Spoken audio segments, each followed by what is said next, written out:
Did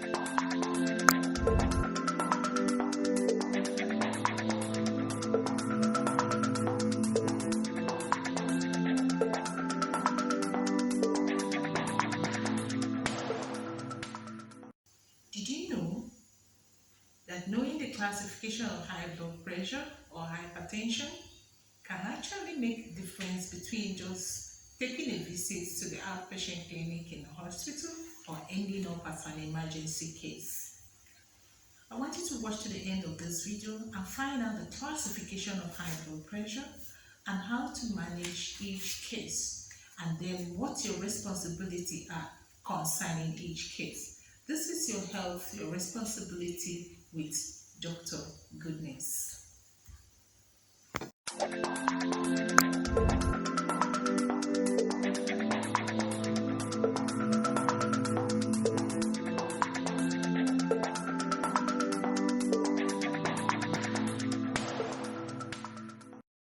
Hello everyone, welcome to your health, your responsibility with Dr. Goodness. If you're just seeing me for the first time, this is a channel where we try to address some healthcare concerns and give you information on how to take responsibility for your health, bridging the gap between the populace and the healthcare provider. So I want you to subscribe with us and also hit the notification button. Also, encourage your loved ones, your friends, your families to subscribe, because I assure you this channel is geared towards making you live a healthy life and prolonging your life. So we are going to be looking at classifications of high blood pressure and what our responsibilities are, for each of these classifications. What can we do to help ourselves? What can we do to help our loved ones? How can we take responsibility for our health and theirs also? So I don't want to make this video a lengthy one, so it's going to be a short video.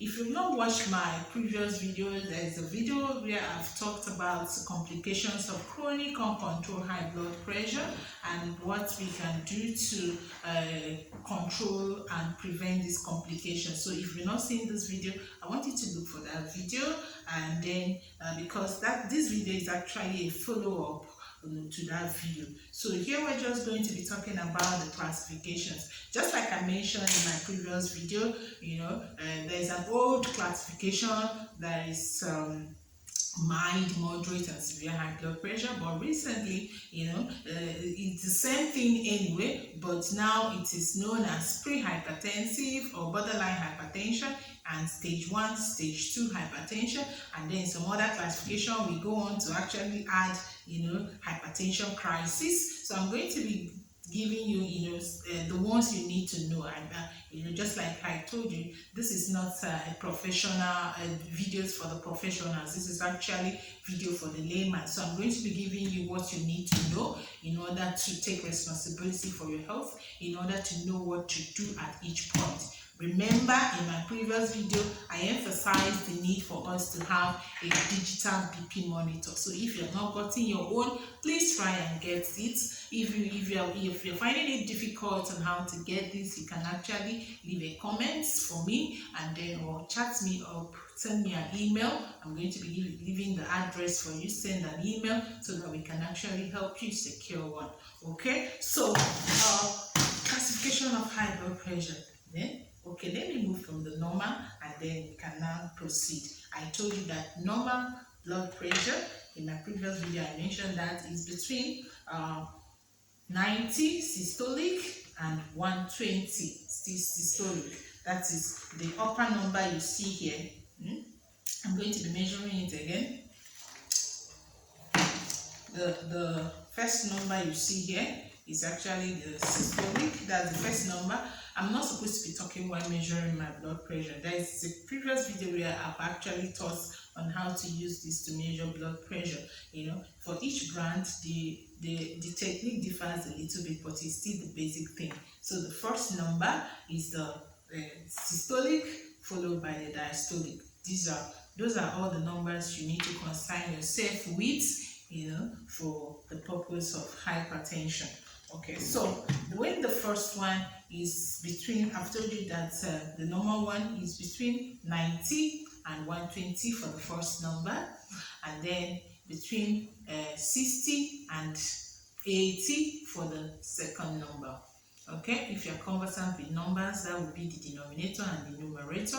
So the first number or the numerator is called the systolic, while the second number is called the diastolic. Okay, so now if the systolic is between 120, we mentioned the normal. Now if you now have numbers between 120 and 139 for the systolic, okay, that is actually regarded as pre-hypertensive stage.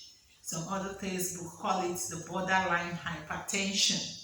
Okay, and then remember that is systolic, and then if you have diastolic, that is between 80 and 89, that is actually the same thing. That is a systolic of 120, between 120 and 139, and a diastolic of 80 and 89 are referred to as pre-hypertensive stage or borderline hypertension.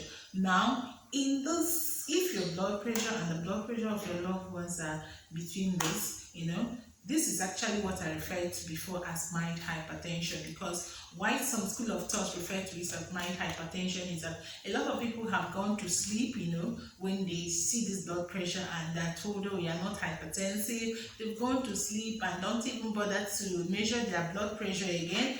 And when they come back to the hospital, they come back with stage 1, stage 2, or even hypertensive crisis, because they were assured, they were told that these were not numbers to worry about. So that is why some school of thought actually like to classify it as a borderline hypertension or mild hypertension.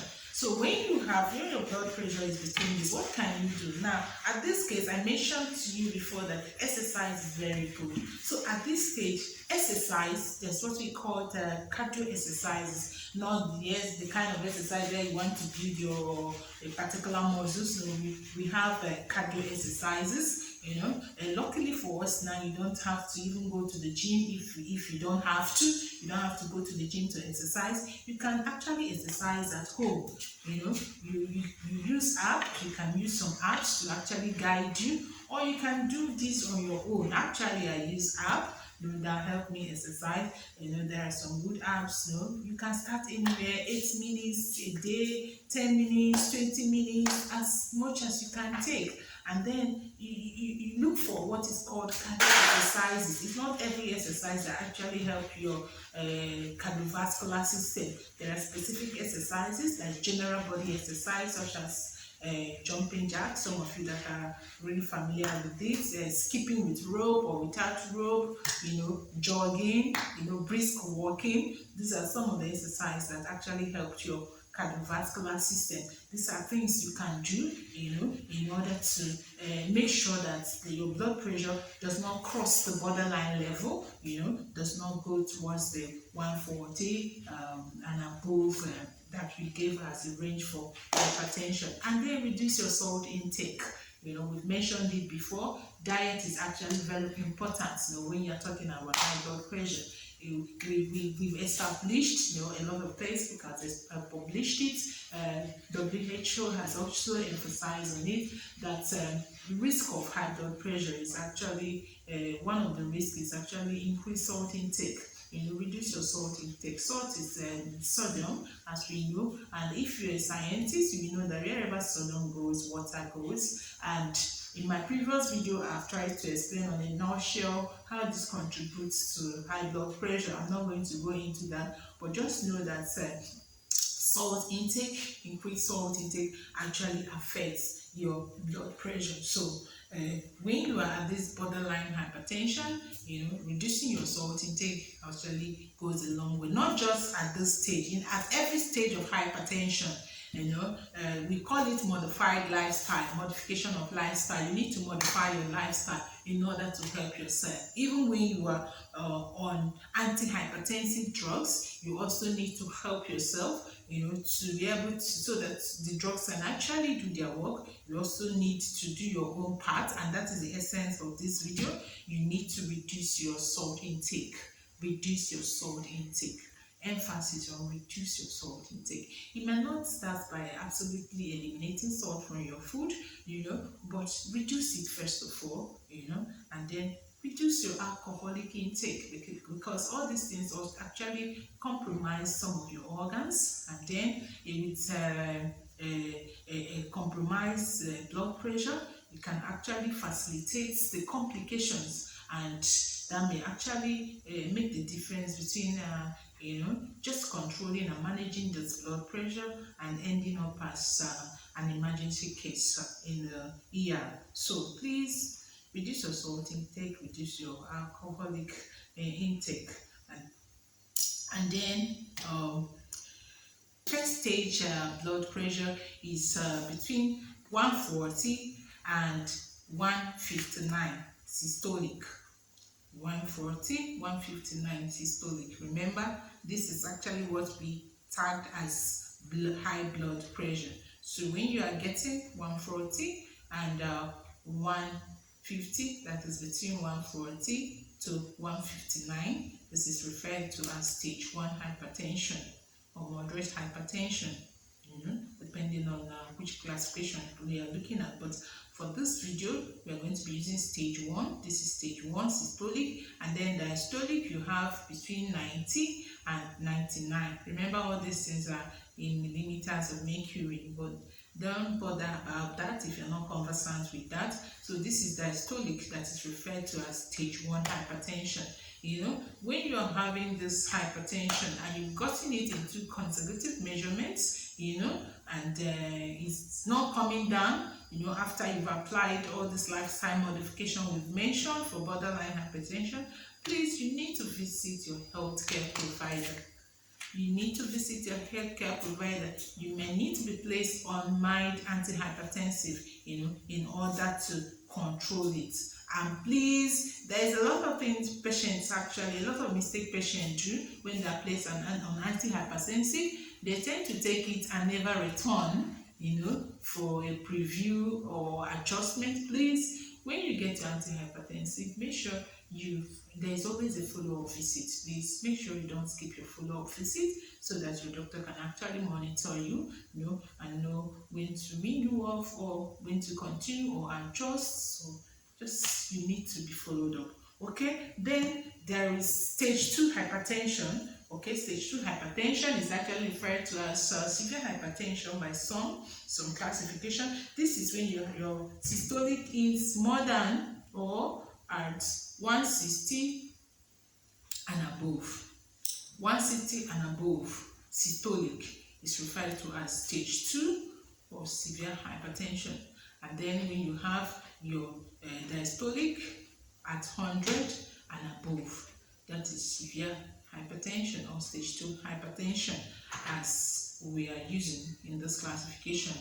And then this is usually the classification that is common when you have this stage 2. I don't even need to tell you to start doing your health modification. Yes, you can do that. That is after you have seen your healthcare provider, after you've seen a physician, after you've gone to the hospital and they have done some investigation and know what is causing the blood pressure and place you on antihypertensive. Okay, you can now apply this other lifestyle modification. Please make sure you do something. Make sure you visit your healthcare provider. Tell your relative the same thing. That is the essence of this digital BP monitor at home, so that we can check our BP on a regular basis and know when to seek for health intervention. So this is a good point to seek for health intervention. In fact, there are no alternatives. You have to see your doctor, in order to control this kind of blood pressure. And then, just like I mentioned earlier, some school of thought actually adds the hypertensive crisis. That is when you are having a systolic of 180 and above. That is actually a case of emergency, hypertensive emergency. So you are going into the emergency room in your hospital, because you need urgent intervention. You need that BP to be brought down as soon as possible, because at this rate you are actually at risk of having hemorrhage, that is your blood vessels bursting, and causing a hemorrhagic stroke and other serious healthcare complications that you may not want to end up with. So please, the purpose of this is actually for you to know what to do to take responsibility for your health. Remember, your health is first of all your responsibility. So you can give us a feedback, leave a comment, and if you are interested in some topics, you can actually make suggestions, so that we can actually make these videos and answer your questions accordingly. So thank you again for watching, and don't forget to subscribe and tell your friends and relatives to subscribe and hit the notification button so that you can actually get our videos. Love you and live healthy.